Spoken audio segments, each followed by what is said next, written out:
16 às 17 horas agora. Porta de Mevaseret. Agora temos a porta de Mevaseret.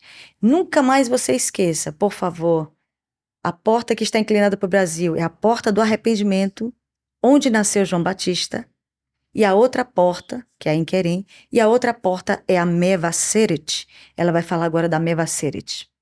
Basicamente, é a porta por onde a Arca da Aliança foi devolvida para o povo de Deus. Sim, Nós temos a tribo de Gade associada a essa porta, sim. e os países são Brasil, Peru, Colômbia, Equador, Venezuela, Guiana, Suriname, Guiana Francesa, entre outros países ali do continente africano. Uhum. Observe então, Mevaseret, que inclusive, quando você chegar em Jerusalém, eu profetizo que você vai. Quando você chegar em Jerusalém, você vai ver o nome Mevaseret. Chega para nós como intercessores, né? Chega a gente sente, porque quantas vezes eu olhei para aquela estrada chamada Mevaseret e eu disse assim, meu Deus, se eu fosse andando direto eu chegaria no Brasil. É mais ou menos isso, entende? Que a gente tem esse sentimento. Porque o nome da porta até agora, da estrada, é Mevaseret. E basicamente o termo Mevaseret está associado aí à ideia de boas notícias também, que a gente encontra em Isaías 40, Isso. versículo 9. Amém, glória a Deus. Então vamos continuar. É a porta do caminho de Emaús. Sim. É a porta que tem algumas fortalezas também, a questão da Sim. adoração a deuses pagãos, Sim. o espírito de dissensão entre a casa de Israel e a casa de Judá. Isso é muito sério. Eu estava relendo isso hoje e isso me tocou bastante, irmãos. Isso para os últimos dias vai ser algo muito importante. Essa dissensão entre o Reino do Norte e o Reino do Sul. Ainda estamos falando sobre essa questão entre a região de Israel e a região de Judá. Nessa porta aí, Mevaseret, é uma das fortalezas, essa dissensão entre Israel, a região de Israel, que é chamada Reino do Norte, com o Sul, que é Judá.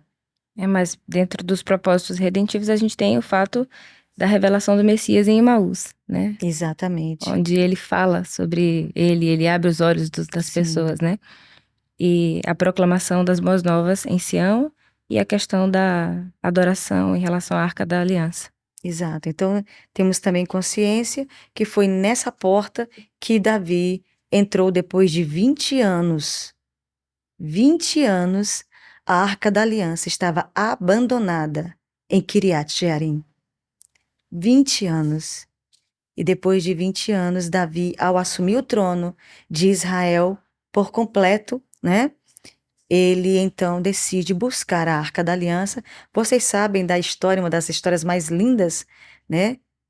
Das Escrituras, contadas tanto em Samuel, a questão do caminho que Davi fez de Kiriat Jearim até Jerusalém, onde Uzá morreu.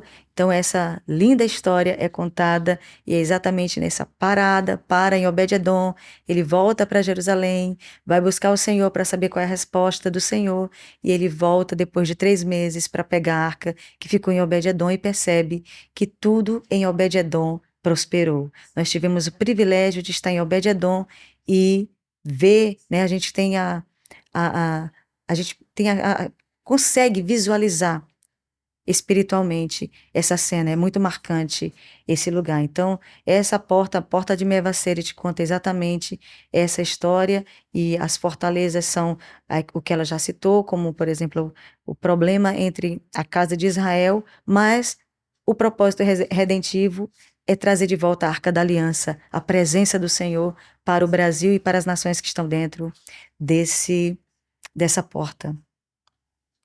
Próxima porta, 16 às 17. 16 às 17 horas. Então, você que vai orar na torre de oração em São Luís, de 16 às 17 horas, se prepare para orar na porta Mevaseret, que é a porta para nós muito importante, que é a porta do Brasil. E a próxima porta é a porta de Jafa.